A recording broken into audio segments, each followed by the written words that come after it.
Sangareddy పోతురెడ్డిపల్లి చౌరస్తాలోని rock church సంఘంలో ఎంతో ఘనంగా గుడ్ ఫ్రైడే వేడుకలు జరిగాయి. ఈ ప్రత్యేక పండుగలకు వందలాదిగా భక్తులు పాల్పొంది ప్రభువును పూజించారు. యేసు ప్రభు వారు కల్వరి శిలువలో మాట్లాడిన 7 ప్రత్యేకమైన మాటలను గూర్చిన ధ్యానాలు చేయడమే గాక సుమధుర సంగీత వాయిద్యాలతో గానాలు చేశారు. ఈ ప్రత్యేక పండుగ దినాన పాస్టర్ యేసుపాల్ మాట్లాడుతూ 20వ తేదీ ఆదివారం ఉదయం జరగనున్న ఈస్టర్ కార్యక్రమాలకు మందిరం సన్నద్ధమైందని తెలియజేశారు. వందలాదిగా భక్తులు రావాలని పిలుపునిచ్చారు. ఈ ప్రత్యేక కార్యక్రమంలో బ్రదర్ రాజు, ప్రవీణ్, చిరంజీవి, సురేష్, సాలమాన్ పెద్దలు పాల్పొందారు. ఈస్టర్ పండుగ రోజున చిన్నపిల్లల నృత్యాలతో పాటు ప్రత్యేక కార్యక్రమాలు ఉంటాయని తెలిపారు.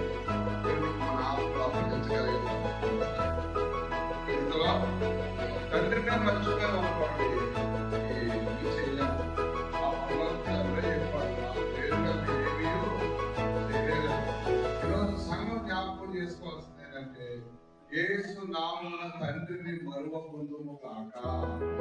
తండ్రి చిత్తాన్ని నెరవేర్చి వారి సిద్ధపడ్డ సంఘంగా బదుల్లో చేయబడిన ఆత్మ ఉంది. వచ్చిన వారందరూ దీవించారు.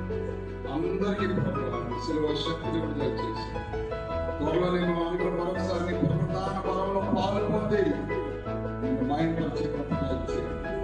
యేసు నామమున అడుగుచున్నాము తండ్రి.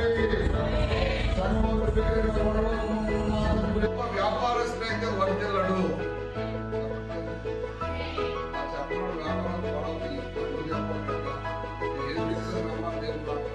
క్రైస్తవుడు ఆర్థికంగా వారి కష్టం చేత వర్ధిల్లడు. అలా చెప్పండి ఒకసారి. ఆ లోకం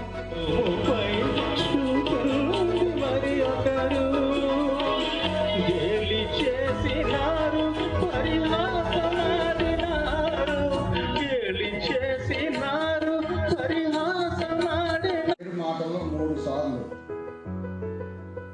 మొట్టమొదటి తండ్రి మీరేం చేయొచ్చు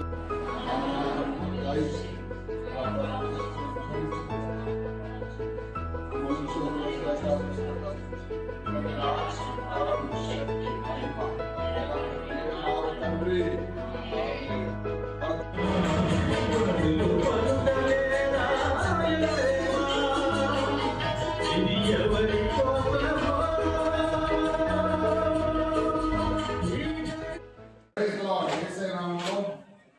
సంగారెడ్డి మరియు పరిసర ప్రాంతాల్లో ఉంటున్న దేవుడి బిడ్డలందరికీ కూడా, మా స్నేహితులకు, సహోదరులకు అందరికీ సహోదరులకి గుడ్ ఫ్రైడే శుభాకాంక్షలు తెలియజేస్తున్నాం. 2000 సంవత్సరాల క్రితం నరాంతరి లోకానికి వచ్చి మానవ పాప పరిహారానికి లోకంలో మరణించి తిరిగి న్యాయస్థానం వాగ్దానం చెప్పుకున్న రీతిగా తిరిగి లేచాడు. మరి ఈ రోజు ఆయన మరణాన్ని జ్ఞాపకం చేసుకుంటూ అద్భుతంగా వందలాది మంది భక్తులతో గుడ్ ఫ్రైడే సెలబ్రేషన్ చేసుకున్నాం. రేపు ఆదివారం ఈస్టర్ పండుగ చేసుకుపోతున్నాం. ఆ పునరుద్ధరణ బలాన్ని శక్తిని పొందుకోవడానికి ఈ కార్యక్రమాన్ని చూస్తున్నాం. అందులో వచ్చి ప్రభుత్వం ఆనందించాలని ప్రభుత్వం మనవి చేస్తూ మరొకసారి పట్టణ వాసులు అందరికీ కార్యక్రమాలు చూస్తున్న వారందరికీ ఈస్టర్ మరియు గుడ్ ఫ్రైడే శుభాకాంక్షలు తెలియజేస్తున్నాం. నిశ్చయంగా దేవుడు దీవించిన ఆమె.